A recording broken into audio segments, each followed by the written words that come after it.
everybody. It's the Legend Actually podcast. I'm Sherry. And I'm Bria.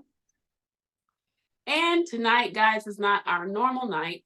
So this is an add-on for the next few weeks. And we're going to be recapping today 90 Day Single Life and the Real Housewives of Salt Lake City. So Bria, and for you guys out there listening, Bria's going to help me recap 90 Day Single Life because we watched the 90 Day franchise.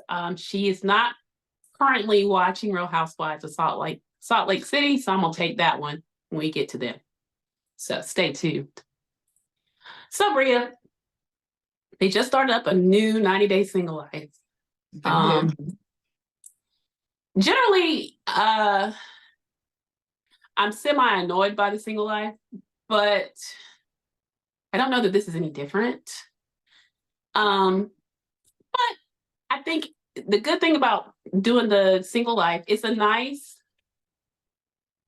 break from 90 Day Fiance, before the 90 days. There's so much involved in those shows. The seasons usually drag out fairly long. 90 Days kind of like the little sister to the 90 Day franchise, I guess, if you will. It's a little lighter. Yeah, a little bit more whimsical, I guess. It is.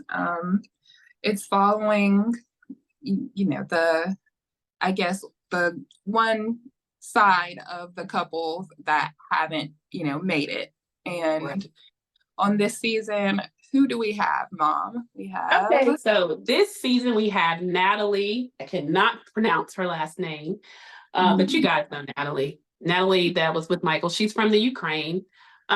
We also have Veronica Rodriguez, who really was on there as Tim's former love interest when Tim, who is also on there, Tim McManus from Charlotte, North Carolina, where he was dating the Colombian lady, Jennifer. Yeah. And so, but we have Veronica with her own story, Tim with his. We also have Debbie Aguero. And Miss Debbie was on last season with her love interest, Osama. Much, much younger than her. But, okay. And we have, like I told you, Tim Malcolm, John McManus, and Tyray Mollett. Yeah. And I'm sorry, I left off one of the fan favorites, Chantel Everett. Bad. Oh, yes. Whoa. You may recognize her from 90 Day, or she even had her own spinoff, The Family Chantel. Family Chantel, indeed. Miss Chantel is not playing games with TLC, honey. She is securing the BAG, okay? Right, get them checks, honey. Yes, ma'am. I'm not even mad at you. Am I? So last night's episode wasn't a whole lot, because keep in mind, this is only episode 2. So they're still kind of introducing the new singles. And like Bria said, the singles are actually one part of a couple from the 90 Day franchise that didn't work out. And so they've newly found themselves single, some newer than others. And this will chronicle their journey trying to find their new significant other. So let's kick it off with Chantel, Bria. Okay. So Chantel, who is recently divorced from her husband, Pedro. A lot of people have a lot of opinions about Chantel and Pedro. Personally, I felt like at one part, in the very early stages of their marriage, they seemed very much in love. To me, it felt like until things kind of started to get really more like acting. But in the beginning, it seemed like without the interruption and all of the families meddling, they could have had a shot. What do you think, Bria? It's always kind of looked weird. Well, no. When I went back and watched the first seasons of The Family Chantel, now 90 Day Fiance, They Yeah, did. They they looked did. happy. They But you did. could see that on the even in the first season of the family, Chantel, that Pedro had a motive. Um, he wanted to get his mom and sister here, True. and he I don't think he accomplished that while they were married, but he does have his green card, like he's a citizen now. Yeah. And coincidentally, after he became a citizen and got this, did well in real estate, he was like, I'm actually but it looked, I'll say, even in the first season, it looked like he had a goal and a motive, and it was not to stay married to Chantel. So I agree. I mean, I get that, and I think that he is not unique of many of the spouses that are from these different countries. A lot I of think them, what makes him unique is that he the American he was with was super attractive, and yeah, that's not usually the case. that's not you. They made a very cute couple to me. Honestly, they look good together. However, Bria's right. It did start to look kind of suspect after, they, particularly when they were on the family Chantel, and some stuff came out. Her family was always suspicious of him. And so Yeah. they were always digging to get that information out there first and foremost. Understandably so. And it's not unique for a lot of these spouses from other countries to want to bring their families to the United States, to want to send money back to their families. I find that to be, particularly for the males, females too, but particularly for the males, that seems to be a big thing. And no judgment, because I know the perception sometimes is that, United States, once you come to America, you've made it, there's a lot of money, wealth here, and opportunity. There is. But again, I think that sometimes they have grandiose ideas of what it is to be here and come here with a true reality check. But neither here nor there. For the sake of the night, we're going to get into the episode. Chantel finds herself newly divorced, and her and a group of her friends decide to take a trip to Greece to try to help her kind of get her groove back, if you will. She, on this episode, they're getting ready to go out to, she starts off saying, because in the first episode, she didn't have much luck. She went out, I really think she's rushing it a bit, to be honest. I think she needs to take some time to heal, but yes. Yeah. But nonetheless, even if it's just for the sake of fun, she's trying to kind of put herself back out there. In the first episode, she didn't have much luck. She met a guy that was a whole lot younger, but it just didn't seem to go anywhere. You do see her in this scene kind of saying, she's starting to realize that she may not find Mr. Right in a club. Nonetheless, they decide to still go out, and they go to a mint cocktail bar to meet up with a couple of guys. George and the other guy's name is pronounced Giannis. They go, and really, I mean, she seems to sort of hit it off with Giannis. Giannis is attractive, tall. Soccer or football player. Football, yes. Nice looking guy. Yes, very. He seemed to like her physique as well. They had in common that they worked out a lot. Yeah. Definitely. I mean, it could be a fun. Yeah. What do they call them? Rendezvous. Rendezvous, yeah, or it's something that I don't know, but a fun temporary. It could be vacation bay, right? But yes, there you go. Just some fun thing to do while you're on your Greece trip, but definitely not anybody to take back to the States. They'll fall into the same kind of issues. I feel with that one. I wouldn't trust it. No, absolutely not. I mean, yeah, what Bria said, I concur. I feel like he found her physically attractive. That was clear. They go on to go off from the group and have a drink where they make small talk. She asks him if he's ever been married. He says no. Mm-mm. And of course, she says, "Well, I have, but I'm divorced, and that's long gone," which it's not. 5 minutes ago. But Right. for the sake of, I mean, they're done. They're divorced. So, Yeah. yeah, yeah. And she asked him, was that an issue for him? For the sake of this, I guess not. That's what I'm No.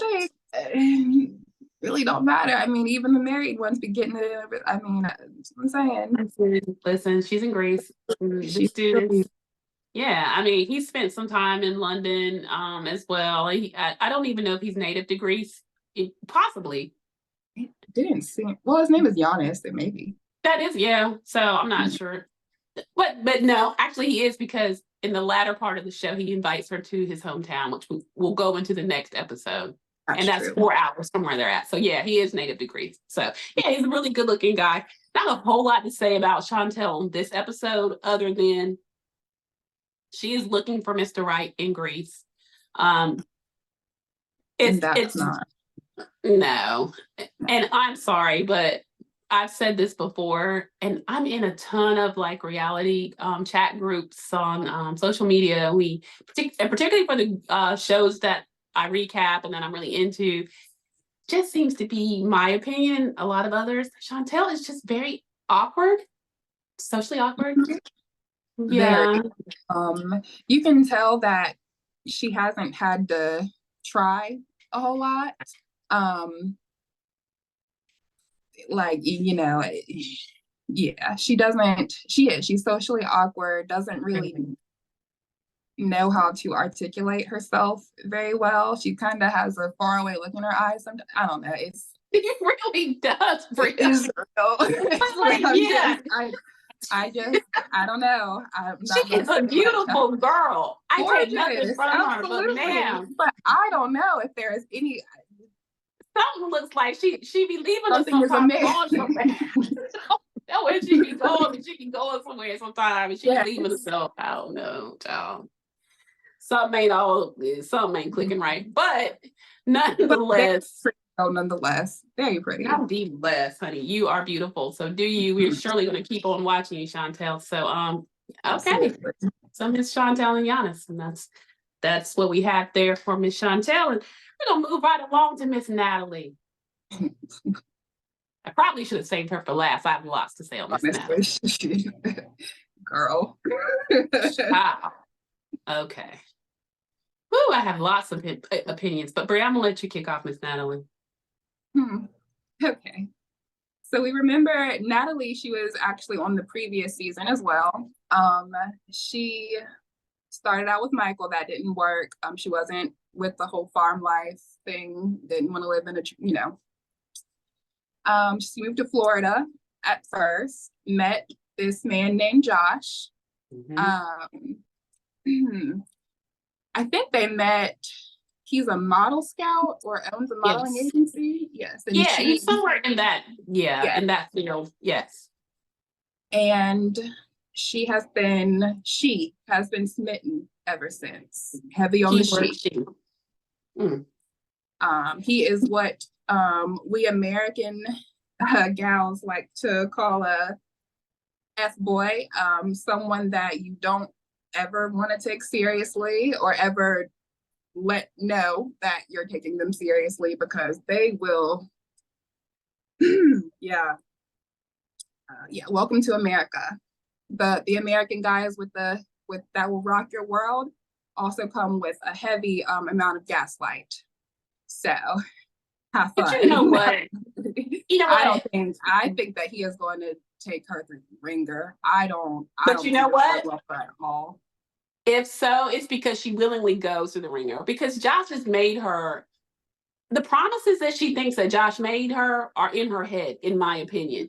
Now, no, good grief. she is so delusional. Okay, so to give you guys some premise, like Bria said, she came over here with her fiance Michael and actually married him, and he lives in Washington State. Not the big flashy thing that she thought when she was coming to America. Not She Seattle. thought, right, the whole Hollywood thing, her name in lights. I'm going to be America. I'm going to be a big star. Okay, ma'am, calm down. he brought her over, modest house, but house nonetheless, hardworking man. That was not what she was looking for. And so she goes her way. Keep in mind, y'all, she is not divorced from Michael. And that's one of my things that really gets on my nerves. And because she's over here from the Ukraine, Michael is still responsible for her. Yet she is traipsing behind Mr. Josh wherever he goes. Now, back to Josh. Oh, yeah. So, forgot, because in this episode, she's also trying to relocate, to move closer to Josh. To Mr. Josh, right. All the way from Florida to California. Los Angeles. Y'all, LA, California. Yes, ma'am. Ma'am, yes. Ma'am decides to come to LA to be with Josh. Not a single commitment in sight, honey. Not a nary one. Not only bringing herself, but finally gets her mama from the Ukraine, which, listen, she should. I mean, things are crazy over there. Shout out to Natalie for getting her mom to the States, but let's be clear, Michael helped her do that. Absolutely. He would have had to have. Oh, absolutely. I mean, she don't got it like that, apparently. Right. So anyway, she brings her, she gets her mom over. They decide to go to LA. Under her delusional thoughts that Josh is going to get her a place to stay. Now, I do not doubt that Josh said that he would help her find a place to stay. But that is up to the person to interpret what the help is. And I think that's where we kind of get a little in the gray area. Mm-hmm. Yeah. Right. Because, yeah, it looks like his idea of help is driving her to this apartment to see where she is going to live and front all of the bill for. But a guarantor? Not sure about that, was he, Bria? I'm telling you, the American boys with that'll rock your world, they come with a lot. Homeboy has the flash too. He's got the sports cars. He's got the SUVs that are foreign. Homeboy, yeah, he got that. See, and that's what it is. And Natalie is looking at him and the lifestyle that he represents, and that's what she wants. Right. Sadly, for this guy, I mean, if you saw the season before, his ex, them blue eyes ain't nothing he ain't used to, ma'am. Right. And so, what she honestly accomplishing? Right. That where they took like some type of boating yacht, ma'am. Let's get it right. Yes. Yacht. Oh yeah, yacht. My bad. And she looked at her like, girl, are you serious? Right. You don't stand a chance. I mean, let's be clear. Myself, I consider myself a very confident woman. If I had got on a yacht and saw that, I'd have just jumped on off the boat. Mm-hmm. Listen, man's body was perfect. That was his ex. And I mean, Natalie is a pretty woman, don't get me wrong. But absolutely, she's leading with that when that's a dime a dozen where Josh is in Josh's lane. Right. And I feel, yeah. Oh, are we going to the next person? No, we're just going to wrap it up. I'm going to talk about, he does take her to see an apartment. And to give you guys just a little bit of what we're dealing with here. And I don't know about you, Bria. So when they drive up, he's got his realtor friend meeting them at this property. A 1 bed, 1 bath, 600 square foot apartment. Child, did you see when they walked? Did you see when that window looked busted? Like somebody tried to get up in that window. Did you notice the window frame was askew? It was askew. Definitely was not intact. Well, this place is where she can afford it's closest to me. But California is expensive, okay? It is. All right, guys, and to give you a little bit more, this particular apartment was $2,150 for a little block. Mm-hmm. Not Miss Crystal Blue Eyes that thought she was going to be put in some probably penthouse condo or something, but no, ma'am. Okay. All right. So she's looking around. He's like, well, you got your bedroom here. you can put in the living room or pull out the couch so your mom can have her own bed, and you know, you'll be good to go. And she's like, she looks confused because she's like, you know, it's not what you can get in for, and that's true. That's why, you know, you got to know what you're doing. You could get a whole lot more bang for your buck in Florida than you can in LA. Exactly. But Cost of living is insane. absolutely. But anywho, she's like, she's playing along. So she's like, okay, well, what would I need to do to get this said box? The realtor explains to her about having to have credit. She's like, oh, no, I don't have any of that. And she's like, oh, no problem. You can just get you a guarantor. Josh, wouldn't you like to be her guarantor? I feel like she was from the man's face. She was being funny when she said that. She was being funny when she said, because she know good and well that She was being shady, Bria. Totally shady. She was good well. Child, really. But he was basically like, I don't know. Which translates to no, ma'am. No. Absolutely not. That sounds too much like commitment to me. Ugh, no, I don't do that. Right? No, I don't do that. To be fair, I mean, even in casual dating with her, the least thing that he does, I mean, she has shown her purity, I mean, behind. She acts crazy. And in his lifestyle and in his lane, Natalie's a lot. So listen. I mean, somebody like that, I feel they would settle down with somebody that doesn't care what they do. She needs to find her a very elderly rich man. If that's yes. Then she can cut up like that. Perhaps now. Because now depending on how rich we're talking, because if they're real rich, they ain't gonna do it either. Because they can replace you too, but listen. Miss Natalie, yeah. She's honestly, I think that her mom, and I think that her whole entire life she was like told that she was this beautiful girl, that she would steal all of these hearts, she wouldn't have to lift a finger, every man would be at her beck and call, and now she's at the ripe age of 40 something, or if not almost 40. I want to say she's 43, but I'm going to clarify that. I'm going to fact check that right quick, Bria. While we, but here she is.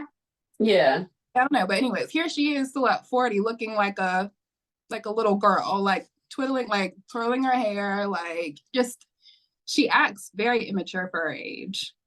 Very. And I feel like she's a little bit in Arrested Development. I don't know. It's okay, she's 38. She's 38. 38, but still. She was either 40 or like close. Yeah, they weren't too far off. She's close to 40. She's 38 years old. Far too old to act the way that she acts. Far too old. Right. So I don't know. I feel like she still thinks that she's this young blonde, like hot, cute, just yeah. And I beautiful woman. I'm not into tearing anybody down. I just think that she has a kind of a warped sense of self. Agreed. Totally agree. Well, that's it. We're gonna keep checking Miss Natalie out and see just how quickly Josh runs from her. But no, seriously though, y'all, I think in the next episode they're gonna show where they have dinner with her mom, and her mom has concerns, which is going to go way left because he is not trying to be her man. Not really. So, but nonetheless, we will keep watching this show. We will see how Miss Natalie and Josh evolve. We're going to move right along to Miss Veronica and Jamal. Now, I like Veronica. She got her shot at being on Tim's episode with where he was dating Jennifer from Colombia, because she was his ex. Her and Tim are extremely close. They are best friends. They actually co-parent Veronica's daughter, because they dated when Veronica's daughter was very small. So he was the father figure in her daughter's life, and they have remained extremely close.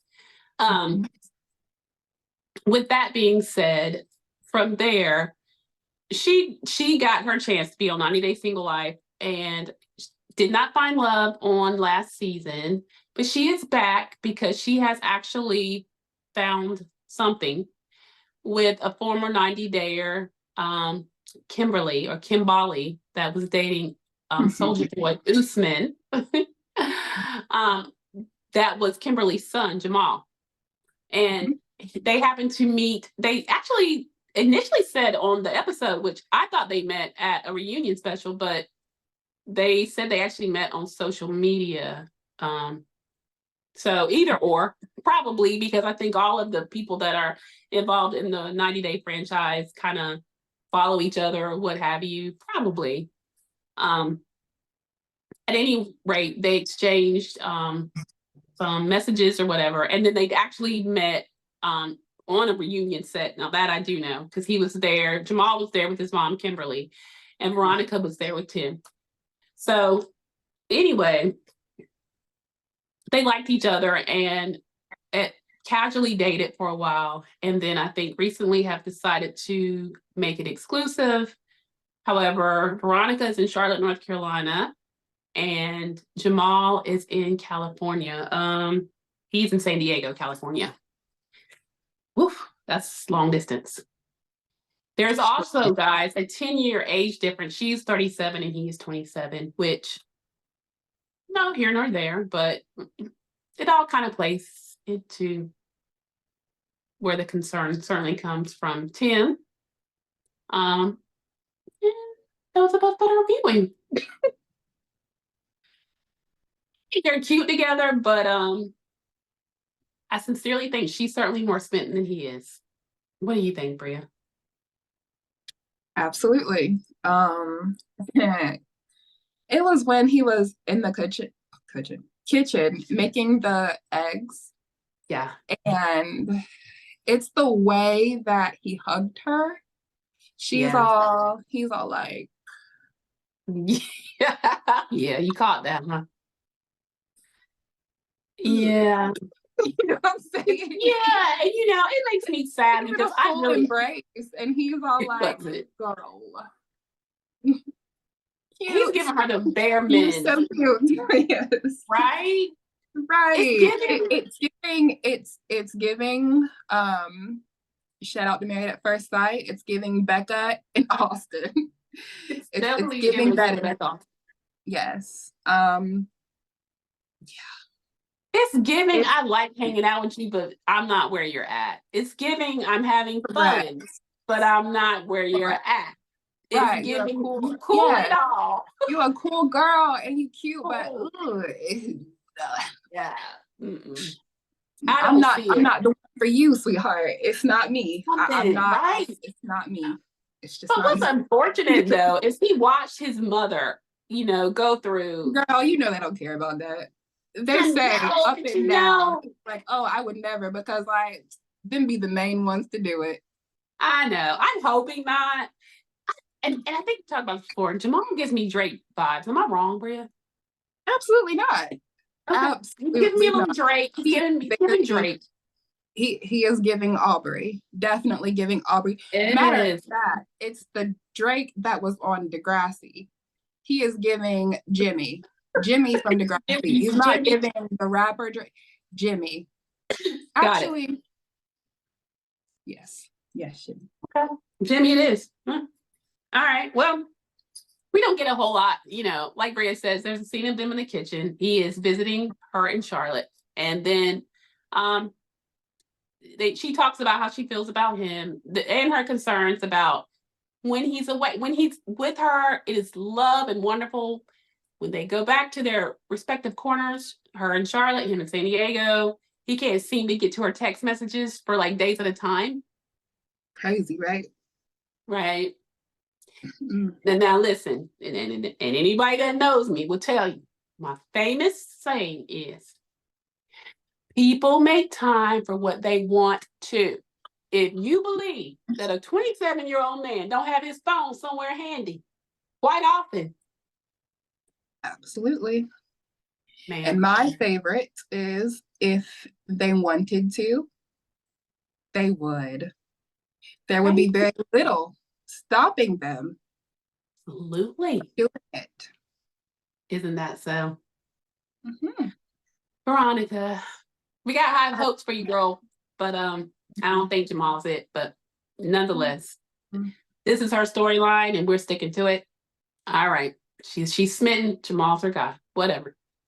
So anyway, later in the scene, she has, I guess, already dropped Jamal off to the airport, and she is in the car with Tim, and Tim is her ex, who is also now seeking love. He has broke up with his recent girlfriend, and they are on their way to a singles event in Charlotte.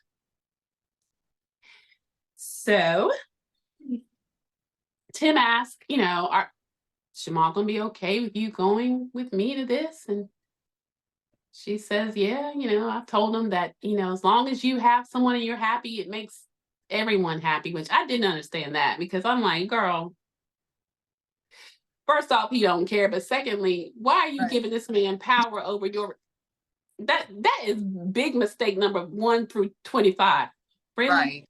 It won't work with anybody if you keep doing that. Like, No. You're gonna have to especially, put Sir in his place. yeah. Right. That was dumb. Oh yeah. Oh, But and they do it to also each other though. Well, they do. they No, overstep they each do. other's boundaries way too much. I mean, if you're not going to be together, I just Then back up off each other. Yeah. exactly. And I people co-parent and don't do all that. So the Chloe, I mean, him, that's a separate. that's They're a odd. lot. They're They very are. odd. They're I odd don't. and either they're delusional, self-unaware, or whatever, but that is so unattractive to your respective significant other. It really is. That's a lot. I mean, even if you were married and divorced, that's a lot. They were never even married. I mean, and that daughter, that's sweet, but the daughter is not biologically his. It's a lot going on there, guys. But he goes on to say to Veronica, you can tell that he's no fan of Jamal's. But, he does have a good point. Jamal apparently is still living with his mother and doesn't have a job.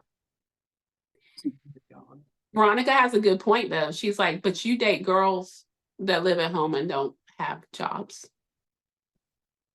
But he says, I'm prepared to take care of them. Are you prepared to take care of him? Oops. Touche, Tim. And she says, absolutely not. Okay, then there goes his point, correct?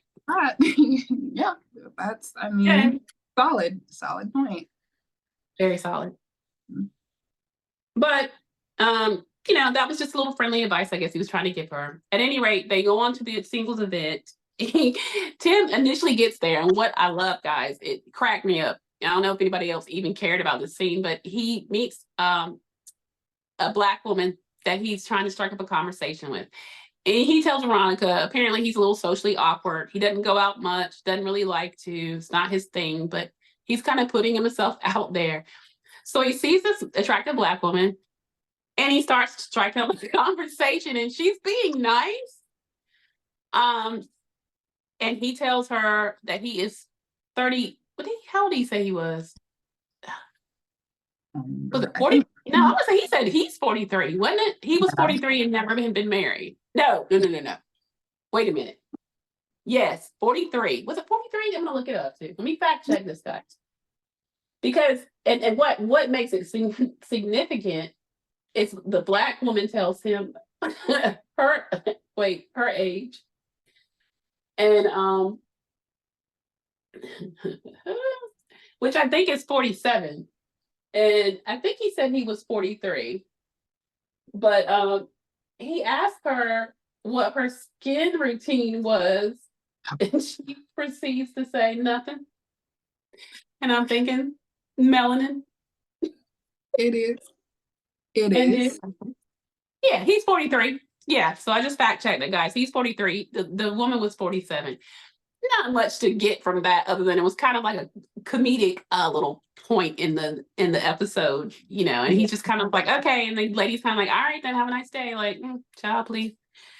But true to Tim's track record, Oh yes. he just happens to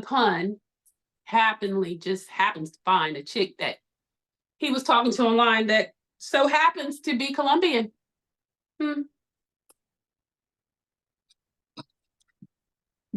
Her Yeah. name is Lisa. She's actually extremely adorable. Yes. They met online, but at the time they both had people they were dating, and so outside of a little chatting, they never met in person. So this was their first time actually meeting in person. She was absolutely adorable. Um, Ironically, they sit down to talk. He asks what she likes to do, and she's like, "I'm simple. I like movies, wine," and she says "coodling," Aw. which was cuddling. It was cute. Her accent was cute. Mhm. Um, Trying to make a long story short, you know, he asked her out. He asked for the number, she gave it to him. So they're gonna go out on next episode for next week. We'll put a pin there. That's really all we got with Tim and Veronica Child.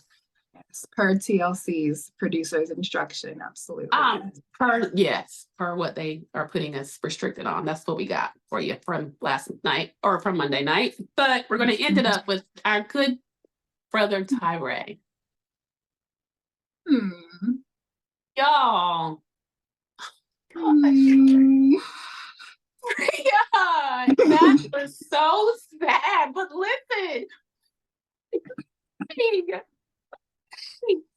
our daughter is me because let me just tell y'all, Tyray is the nicest. Sorry. Listen, he's a big brother. No, okay, we'll get to what I'm laughing at in a second.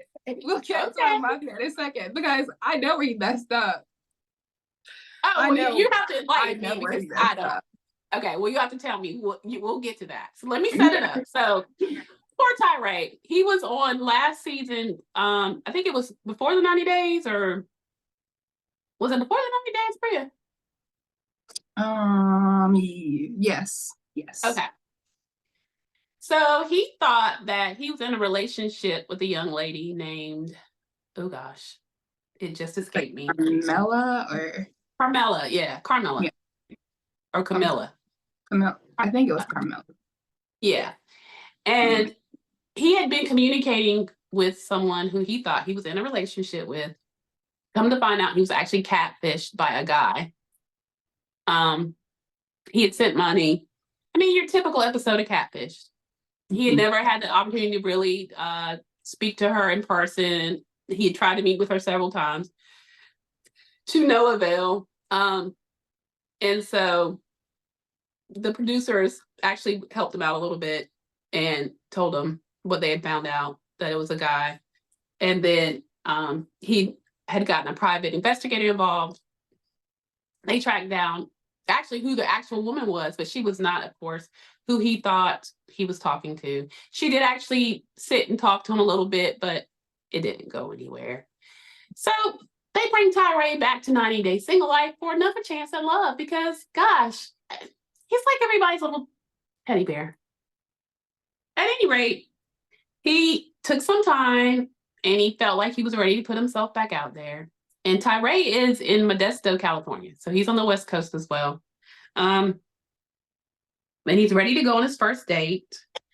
And he'd even practiced with one of his best friends on like how to talk to a woman. And this was on the first episode. So what aired Monday was episode 2, which is what we're talking about tonight. So he really felt ready. He'd kind of gone on a mock date with one of his friends and kind of rehearsed what he would say and try to be himself. And she'd give him some good advice. So he gets himself all ready to go and meet Miss Tiffany. And they're going to meet at this place called the Wine House. And y'all, he bought the prettiest flowers. He put a lot of thought in it. They were blue and then multicolored. I mean, they were beautiful. Just really thoughtful. Okay. He gets to the wine house and she's not there yet, which is cool. Their date started at 7. He sits down and waits for his date. Bria, is there anything you want to interject here? Because there's not a lot of meat other than the sad news I'm going to give our listeners that probably know if they've watched the episode. He was stood up, guys. She didn't show. I maintained and held on till the end, just knowing Miss Tiffany was going to show her face, and she did not. Even the poor waitress said she wished she could sit down and be his date, child. It was that sad. Okay, it really was sad. It was. It was. I think, well, one, the first part he messed up at is not realizing that woman was clearly inebriated, and she we all get a little friendly and flirty when we're drunk.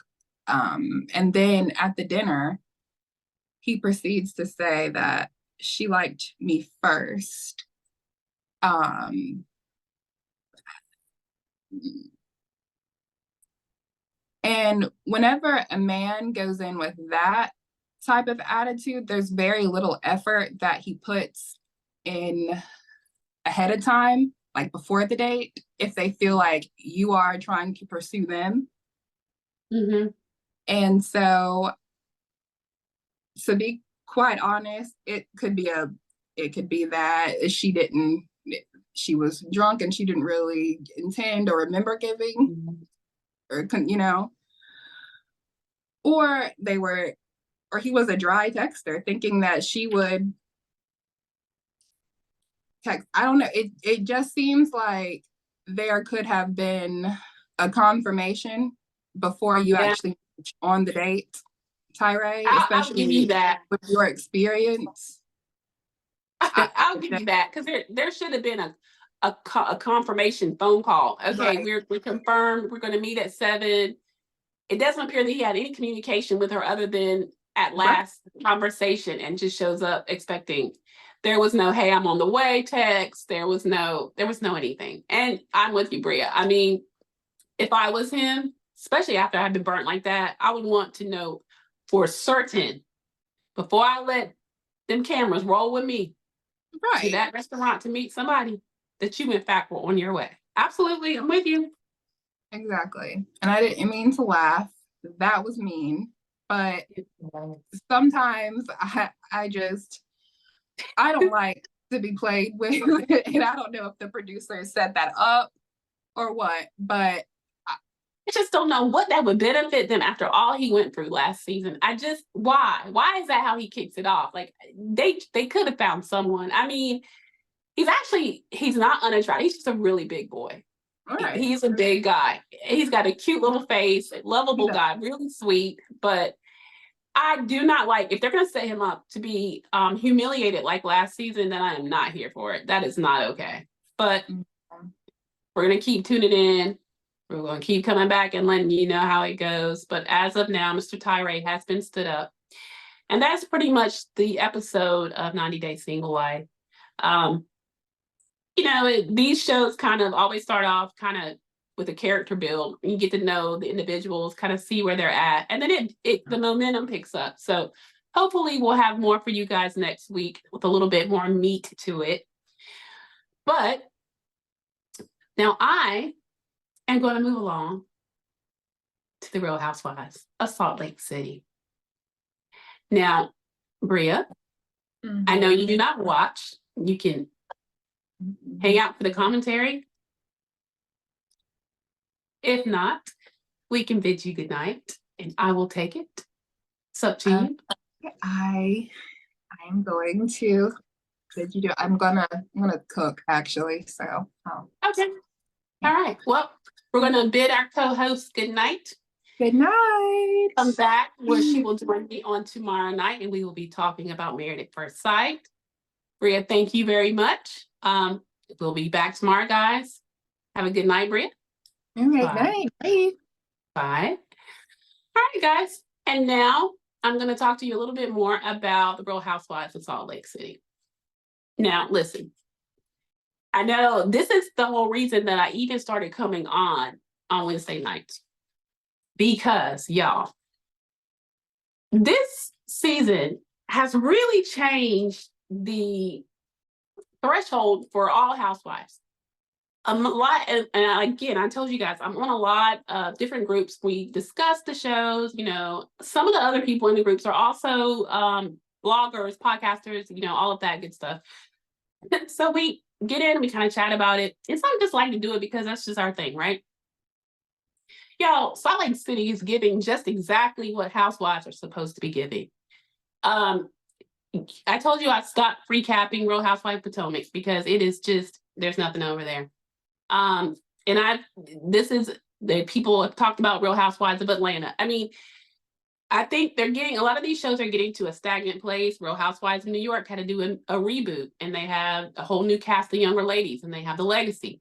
Then we've got people talking about, doing the same thing with Atlanta. Potomac is not doing really well. Let me just say, Salt Lake City is bringing it. With the newcomer, Miss Monica Garcia. And I told you guys last week, that finale episode was everything, y'all.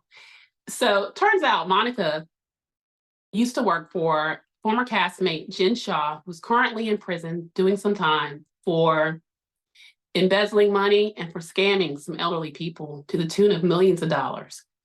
Jen Shaw lived this high lifestyle. I mean, extremely elaborate. It was all for on the cameras. I mean, she had her whole glam squad called the Shaw Squad. I mean, when she did it big. Monica Garcia came on the scene as Jen's assistant. Well, it seems Miss Monica was her assistant for an agenda.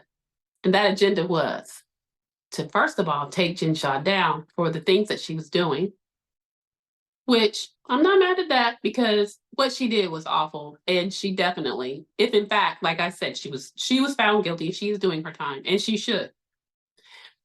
But the other part of that agenda was to find her way to infiltrate into that friend group and find herself on the Real Housewives of Salt Lake City, which she accomplished. So reunion part 1, and you know how it goes. It's going to be a 3-part reunion. So part 1 is leading up to where we're really going to get into the really deep, the things that everybody's waiting to hear about. Hence, Heather Gay's black eye that she reveals was given to her by Jen Shaw. And more about Monica infiltrating this friend group, getting on this show, and being the person behind the internet troll bully, the reality Bontis, the Finsta, the fake Instagram page, and the fake X Twitter account that was just freaking havoc on the ladies, dropping rumors. And she had taken down Jen Shaw and was putting out there a lot of stuff about the other ladies. And so it was scandalous. It was revealed in the finale that, in fact, that the person or one of the people behind the account Reality Bontis was, in fact, Miss Monica Garcia, who did, after some exchange, finally admit that she was a part of that. Though she maintains that it was not just her, that it was comprised of 6 total people, one of which is a young lady named Tanika, who does Heather Gay's hair. And yeah, it is one of Monica's best friends. So it's interesting, huh? So anyway, let's talk about the looks first. So the ladies were giving, sort of. Keep in mind, the reunion was filmed in December. So the ladies were donning colors of red and green. Whitney was giving some kind of lime color, I don't know. And Lisa had like a kind of a silvery type gown. So we're gonna pause so you guys can take a look. I'm gonna let y'all see the looks for a second. Okay, so to me, I'm gonna give the best look of the reunion special to Miss Monica Garcia, because she was slaying in that green, y'all. It looked good on her. It did. She came out looking good. The ladies are kind of tight, because they're still kind of mad at her. Andy opens up and he says, or he asked, had they been together or seen each other, hung out, or anything since the finale, which the ladies say no. Monica makes them clarify, or she clarifies and says no, they mean they haven't been all together with me. They've hung out outside of, airing since the finale. They just haven't hung out or spoken to me. And he basically nods. Understandable. And so Andy starts off really by kind of introducing Monica. They go back to the scenes of kind of where she came into the group. Starts all the way back to a scene from the last season Jen Shaw was on, where you see Monica kind of walking behind Jen when she was shopping, when she was acting as her assistant. And then you start to see a collaboration of scenes where Monica is meeting some of the ladies for the first time, or sitting and having lunch and dinner with the ladies, talking to them, getting to know them. Kind of like they kind of put this montage of different scenes to kind of like lead up to this creepy thing of how she kind of single-handedly found herself infiltrated in the group. Y'all, the editing is great. Producers did a good job. So, but so he asked her about, basically being Jen Shaw's assistant. She explains that. She goes a little bit more into detail on that a little bit later in the episode. But he just kind of talks about how she came on the scene, how she started out as assistant, and then how she came onto the show. And then he brings up something that kind of really had folks kind of not really pulling for Monica, but feeling for Monica, right? And it was the scene where she had cried to her mother about going out and buying a Louis Vuitton bag, knowing that she couldn't really afford it, but wanting to feel like she was a part of the group. It's like I told you guys last week, the ladies from Salt Lake City, sans Monica, are very wealthy. Like, these ladies really, they're very wealthy. So from her perspective, she wanted to feel a part of the group. And so she took money she really didn't have or really couldn't afford and bought a Louis bags just so she could feel, which, hindsight sounds silly, right? But it resonated with a lot of folks, because who can't relate to feeling like feeling left out or feeling less than because of not having, or the older you get, or the more you evolve in life, those things matter less and less. But let's not be disingenuous and not say that there haven't been moments, particularly us as ladies, that you haven't felt like, well, gosh, I want what they have, I want to be around that or whatever. And, it's kind of like you fake it till you make it, I guess. So I guess from that perspective, Andy was saying it resonated with a lot of people. It was a touching scene, and it kind of like made you think, I think a lot of us been there. So Monica kind of pulled on heartstrings a little bit with that one. However, that led into the fact that Andy wanted to talk to Monica about why was she so annoyed by Lisa when Lisa had lost her ring. Yeah, that was a whole scenario within itself. So they were at the airport, and Lisa Barlow lost her ring. And she kept saying, oh my God, the ring was $60,000, y'all. I can't believe I lost this ring. She went on and on and on and on and on and on and on. And this is before they had gone to a little girls' trip. This was not the Bermuda trip. This was another trip they had gone to, this little pink motel. I think it was owned by one of the drag queens from RuPaul's Drag Race.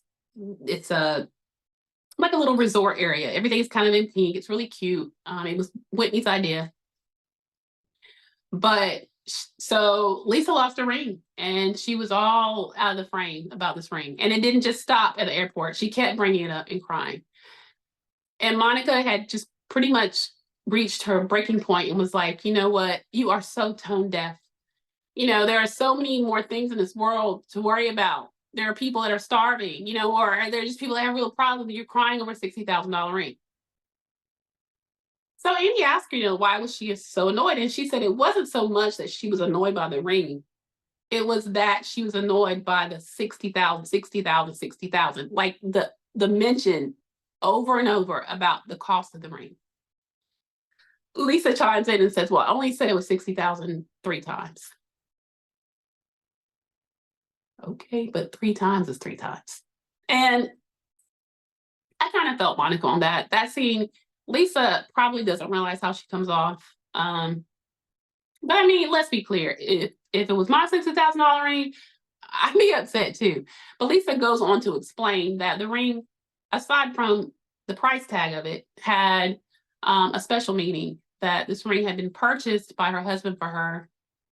After that, she had had their youngest child, Henry. I guess Henry had some sort of complications after he was born, and, almost died. And so kind of was like a celebration of him, of her youngest child, of him making it throughout whatever the illness was that almost claimed his life. And so it had sentimental value. Well, who can't understand that? And then Monica says, well, had you led with that, that makes sense. But Lisa still goes on, oh, well, you know, I get rings for many things. And actually, it was actually 58,000. I mean, child, the tone deafness was, it was real. Anyway, so then they basically go on to talk about how that it was alluded to that Monica was the one that actually stole that actually it wasn't lost, that Monica stole the ring. And so Andy asked her, you know, who did she think started that rumor? And she basically said she believes the rumor was started by Heather and by Lisa. And Lisa was like, I have never said you stole my ring. And then Heather admits that she never said it out loud, but in fact she did. It did cross her mind that she did actually think that Monica was the one that stole the ring. And Monica kind of pushed them and questioned them, you know, like, you know, why would you think it's me? And she's like, you know, it's really stereotypical that you would think it's me. And I thought that Lisa kind of seemed like she was triggered by that, because she kept saying, what do you mean stereotypical? What do you mean? And she was trying to say, well, because I'm the one that has the least amount. I don't have what y'all have. So you would naturally think I would be the one that would want to take your ring, when in fact, I didn't even go into the bathroom that you lost the ring in, or that you said that you last had it until 20-30 minutes after you had said that it was lost. You could kind of see Lisa kind of get deflated in that moment, because that was true. So they kind of shut that down. But in between then, y'all, Angie K pipes in, oh, she never said you stole it, which triggered Monica. And she was like, listen, I don't even know why you're talking. You bench warming B. Child, and that term seemed to send shockwaves through the internet. Child was like it was a mic drop moment. She basically said, why are you talking, you bitch warming B? This doesn't involve you, just like most of the season. Child. See, that's kind of like why we like Monica. It's those little moments, those sound bites. It was shady. It ate her up, because Angie just wasn't. She wasn't giving. Now she came through in the reunion. She had her little. She got her lick back, but Monica ate her up pretty bad on that one. That one's going to keep on giving for a bit. People are living for the bench warming B comment, just so you know. So at this point, then Andy kind of gets her to expound more on her relationship with Jen Shah. And she says that they started off as friends, and that they were friends first, and then she started helping her out as her assistant.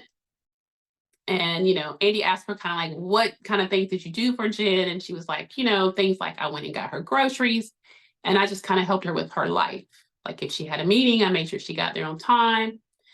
Basically, you know, I helped her out until she could, she was like, until she actually said until she felt like she needed someone. I guess maybe needed to pay someone, because she in fact stated that she did that for free. And everyone kind of was looking at her like, why? You know, why would you work? She has 4 daughters, and like, we're like, why would you leave your daughters and go, you know, basically manage someone else's life for free? Just didn't make any sense. And she kept saying, well, because we're friends. Well, child, Miss Heather Gay was rocking in her seat, just ready to get in there. And she was like, oh, are you sure? And she was like, yeah. Well, Miss Heather actually had an audio, a soundbite of Monica admitting that she basically said, if Kim K started as an assistant, why wouldn't she, in fact, want to be an assistant? She was like, she could put up with Jen Shah's ish if it meant that was going to be her stepping stone. So in other words, guys, which let's be clear, after what we found out, it's not rocket science. She basically accepted to be Jen's assistant and went around Jen because it was her plan all along to try to get on the show. Okay. So basically, you know, did Andy ask her, well, how did you get on the show? And she's like, well, I pretty much auditioned just like all of these ladies. And they quickly shut her down, y'all. Now that was funny because they were just like, no, no audition over here, honey. I was asked, I was referred. They came to me. She retracts and she says, okay, well, I auditioned like others that are new to the shows have to do. Fair enough. And so Andy said, well, okay, well, what did you say in your audition? And see, this is where things get silly to me. Okay, because she basically said, well, I said, basically, your show sucks, your ratings suck, and you're about to be canceled because you don't have the right cast. And I can help you with that. When in fact, because you know, honey, on Bravo, they will get you. If you say something that's not right, receipts come next. Well, up jumps on the scene or on the screen what she actually said. What she actually said was, I'm reaching out in regards to your casting call. Would love more information on what needs to be done or how to move forward. You guys need a feisty excommunicate Latina on the show immediately. I'm your girl, Monica. Sounds quite different, doesn't it? See, and then that's where I start to think, or anyone watching start to think, now, if you lie about something that simple, girl, now that was just silly. Now, why lie about that? Because you know they got receipts. They pulled it right up. Now, you don't look crazy. You already lost credibility anyway, because the whole time you're making these ladies think that you're their friends, you know, that you want to be friends with them, you really, you know, care, and then only to find out that you're behind this Instagram page that has been coming for them, like, ugh. I mean, it's good TV, guys, but not so much as a character. You know, it's definitely shows some character flaws there. So, at any rate, there was that. So then, basically from there, he pretty much asked her, then how did she become an informant? She said that she had a friend that worked for the Secret Service that told her basically to get away from Jen because Jen was about to go to prison. And then from there, she said that she contacted the federal agents and said that she had information on this case. And she actually helped to take Jen down. You know, she came with some evidence, some things that were proving her guilt. So again, you know, we can say good, bad, or indifferent. I mean, it's good because in fact, she took advantage of a lot of elderly people and just to pad her own pockets to live this, you know, cushy lifestyle to the detriment of elderly people. And that, and she, like I said, she's currently doing her time for that, as she should. They also go on to talk about the other part of her story. You know, she was in the Mormon church and she got excommunicated. She'd had an affair with her brother-in-law. And I told you about that last week also. Scandalous, yes. But she goes on to say, you know, this has been 10 years ago. Of course, she's since then divorced her husband, or he divorced her child. But then by brother-in-law, she not that it necessarily matters, guys, but the brother-in-law was actually her husband's brother-in-law. So that would be her husband's sister's husband that she had the affair with, like not his brother. But child is wrong either way. But she did clarify that, which Andy was like, okay, well, you know, it's still bad, but you're, one of the ladies said less incestuous. So I was like, okay. She talked about the backlash that she received on social media behind that. You know, people, yeah, the same way that you trolled others on the internet, you too got trolled and pretty much bullied. I mean, people can be pretty harsh out there in social media. And so she got hammered pretty bad about that, probably about other things, but particularly that. She said the comments were really hurtful. She wanted people to know that, you know, she had really gone through that. You know, that was 10 years ago and to have to relive it was kind of rough for her. She talked about the fact that she actually was excommunicated and that she had gone through all of these. There's a ton of things you have to do, I guess, to get back into the good graces of the Mormon church. She got rebaptized. There was a point when she had to read the Bible every day. There was like a lot of things. Apparently there's a lot that goes into trying to get yourself back in good standing as a Mormon, and come out of being excommunicated. She kind of teared up talking about that. The ladies were really supportive, she admits, about that portion of her story. And they all did kind of come in and support her there. After that, they started to talk about the other ladies and their scarred friendships. That wasn't giving, guys. I mean, you had Meredith and Whitney. I told you they found out they were cousins, and those cousins just don't be cousining right sometimes, child. That played out into this season. That played out on Girls Trip that they were on. It's played out on seasons prior. Nothing more to see there. They talked about Lisa and Meredith. Lisa and Meredith's friendship initially got scarred from the season before, when Lisa had a hot mic moment, and really talked about Meredith really bad. Talked about her cheating on her husband and a lot of things that were, not a good look. So from that to then, they've been trying to repair their friendship. They said that basically they were working on it, that it's kind of like building a new friendship. And then you have Whitney and Lisa. They had tried to become friends. I think their biggest issue, Lisa tends to, I don't know, like watching the reunion, she just gives, and granted, she likes to say, because she's an East Coast girl, I believe she's a New Yorker. I'd have to fact check that. But she's very aggressive. She certainly doesn't take criticism well. I mean, anytime that anyone gives her a critique on something she does not own it, child. It's a lot. So, Whitney was saying that she pretty much felt like Lisa is very self-absorbed, and Lisa does give self-absorbed, guys, hence the tone deafness of other people's issues with her being obsessed about a $60,000 ring. And then basically they talk about on this season, Whitney's best friend, her name was actually Sherry, as a matter of fact. She committed suicide. So Whitney went through a lot this season. She did talk about the fact that her and Lisa that had this new friendship, that she felt like Lisa wasn't there for her. However, anytime you say something, honey, Bravo's production team will sure enough either back you or show you where you are in error. So they go back to show the scene that actually did not make it in the season, where at the memorial for her best friend, Lisa, in fact, asked Whitney multiple times, was she okay? She embraced her. So for her to say that she acted like she didn't care was, in fact, not true.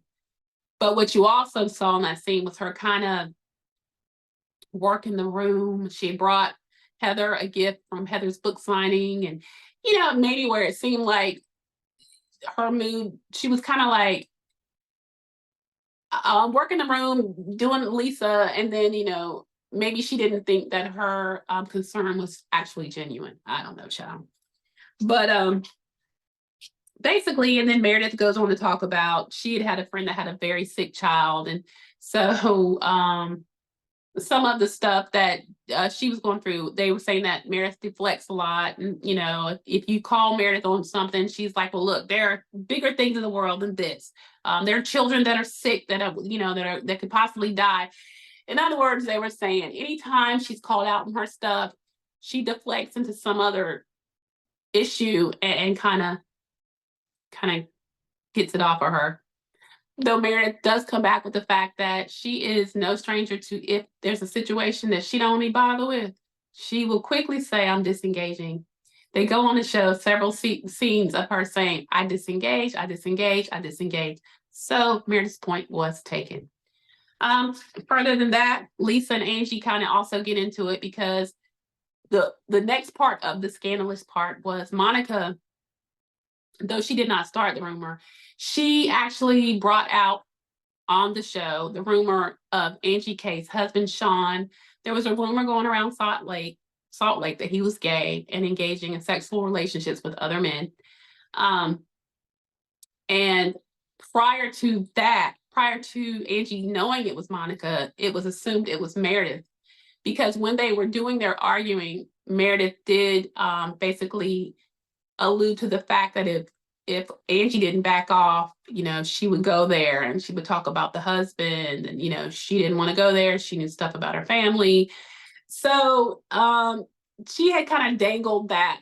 And, when Andy kind of called Meredith on it, she played coy. Like, I didn't say anything about that. I said I was going to say anything about their marriage.